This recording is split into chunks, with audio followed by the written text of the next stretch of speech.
some of you don't know, if a nation gets everything right, or its politics wrong, everything is wrong. If a nation gets everything right, but its politics wrong, everything is wrong. Because with politics, you're talking about leadership and governance. And the foundation to getting politics right is accountability.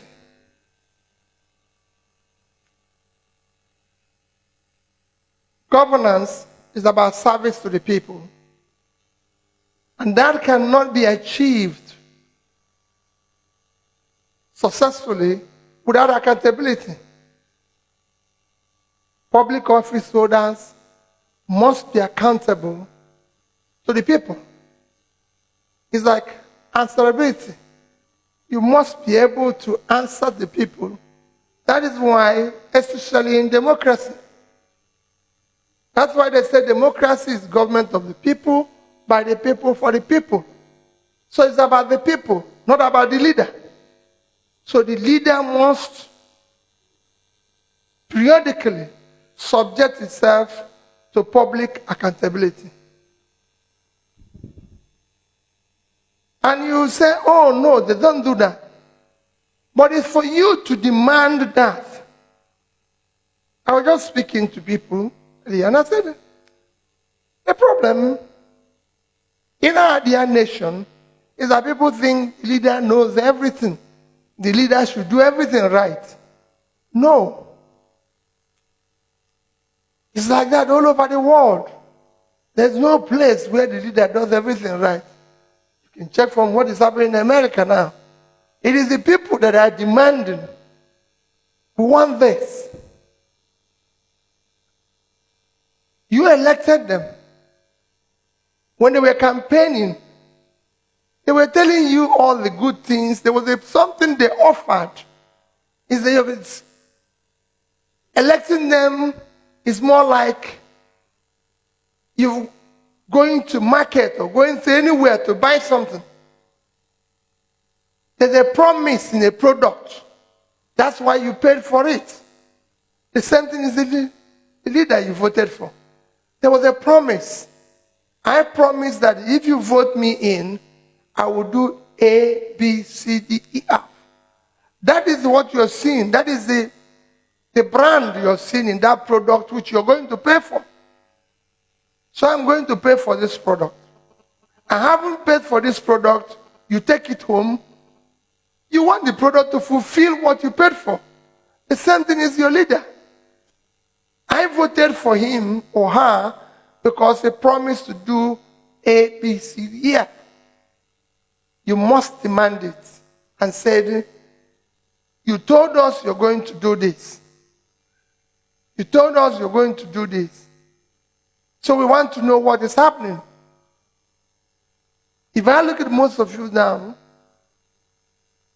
you don't even know what happens to your local government, to your state. I look around here. Our states, our federal government, everything have an annual budget. How many of you have looked and questioned those budgets? What happens here? 2017 budget of restoration. Everybody's crappy. 2018 budget of full employment. Nobody have asked how about budget of restoration. What did we restore? Before we move to the next one. Everybody keeps quiet. 2019 budget of heaven. Nobody have asked what is restoration and what? Full employment did. How many people did we employ? We are now moving to heaven. And that is the crisis we face. That is why it does not work. A leader, like I said, is somebody you voted for because he had a promise. That promise is, I'm in Enugu. I want to go to Port Harcourt. So I go to the park and pay the driver. He's not my leader. He's driving me to Port Harcourt. So you can call it your vision. Your destination is Port Harcourt. So as it's moving along the Enugu-Port Harcourt road, you can measure where you are at a particular point in time. You know the destination. And that's why you went to that park and said, I'm paying for this. If he starts driving along Enugu-Onitsha road, you're on the wrong path. That's why they said, if you don't know where you're going, every road will lead you there. And that's what we're doing. We're happening in our nation. We don't know where we're going because we not ask the leader. We just jumped into the car and they're driving to any direction. And none of us is saying, no, what you're doing is wrong. That's not what we paid for. We must change that. It is about us. It's our society. We entrusted them to manage our resources, our future. That they don't have a job. You don't have this. It is their future that they are toying with. You have to demand and say, no. This is what you promised. This is what you have to do. As you vote, I voted for you because you promised that if we vote, the economy is going to be this. Periodically, they are supposed to tell you where is the economy, what is happening with it. I have served the people. And I made promises. If you vote for me, when I assumed office, and I said to them, what was my first experience? There was no planning. And I was shocked. I said, no. How can we have a state without Ministry of Planning? So what I did quickly was set us up Ministry of Planning. And I found out that we have no vision. We have no destination. And I said, no. We're going to have a destination. So we set up a Ministry of Planning. And what was our destination? We said, since we don't have any goal, we adopted what you call Millennium Development Goal. We said our vision, since it's properly articulated by the UN, is to achieve this. And we set up our vehicle for achieving it, which we christened Anambra Integrated Development Strategy. And I just used 3 areas of it to tell you. First goal of Millennium Development Goal is to eliminate extreme poverty and hunger.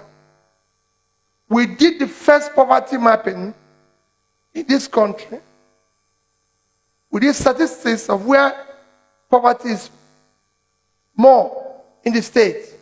And that study showed us few local governments like Anambra West, Ayamelum, Obaru, and a few other areas of Anambra State. And we did a study and said, why are these people poor? Guess what came up? The greatest thing they need was access. Because they were farmers, they didn't have access to bring their products to the market.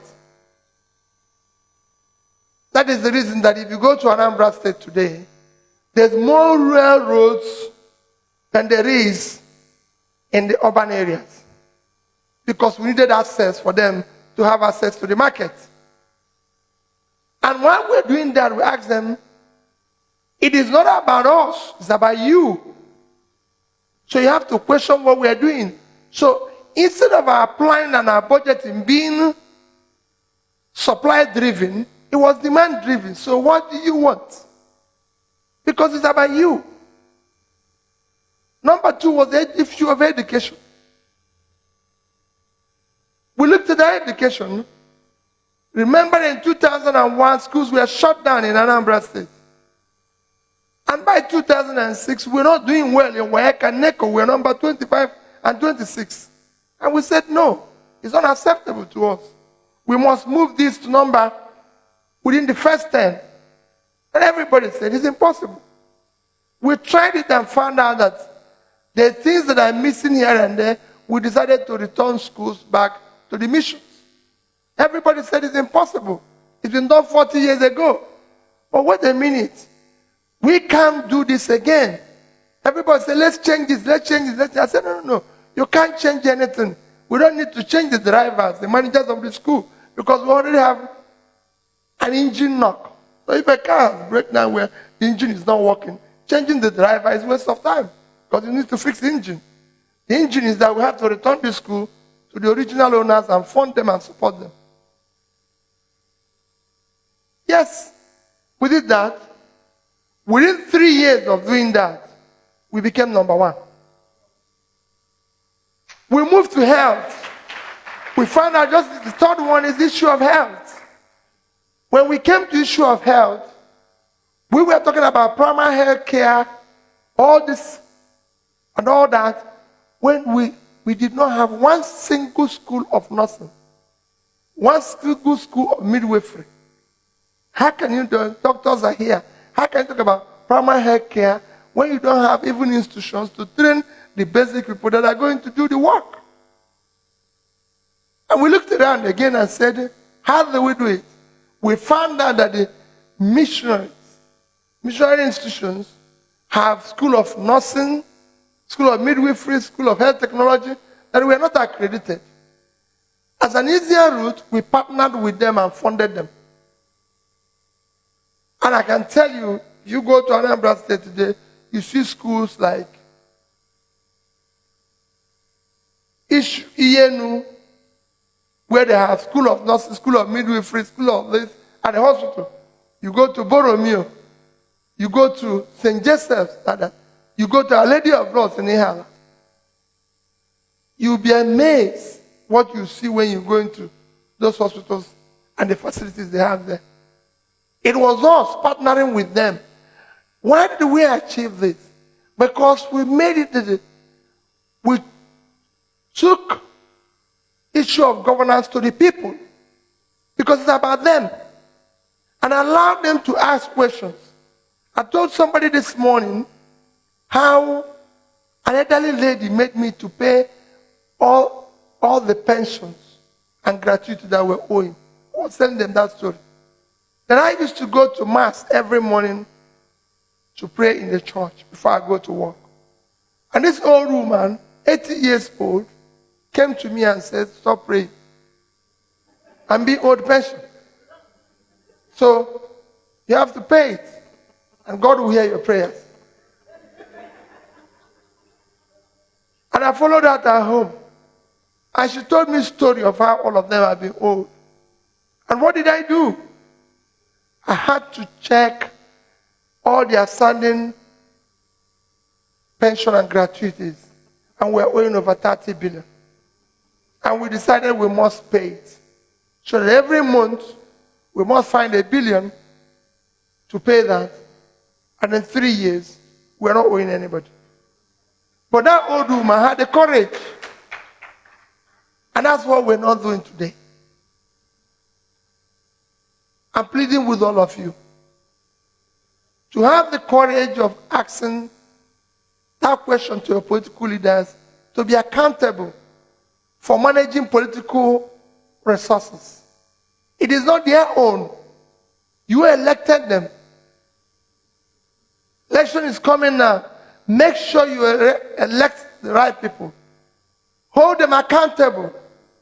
Don't be shy of asking them, you're not doing well. Forget about fear. Because if you don't, if you're scared or you're fearing asking the question, when they collapse the country, you're going to die anyway. So you're better off asking the question and dying with them now. when there's still opportunity to save some people. Hold them accountable. Resist. Help to reduce this culture of celebrating criminality and rascality in our system. We can't go on like this. When you're voted in to work for the people, not to use their resources for other things. Don't be part of celebrating their success. I told people this morning, if you vote somebody in, we know who he is, who she is when we voted her in. In 6 months, if he comes and says he wants to open his house and do this, please go and block that house. You know where the money came from. It's your own. So we need, the only way to make politics work is that we hold leaders accountable. You have no other, every country, wherever you're born, is your own. And we have no other one here except this one. So let us help and stop the abuse. The society we're allowing them to abuse today will take its revenge on all of us tomorrow. Thank you and God bless you.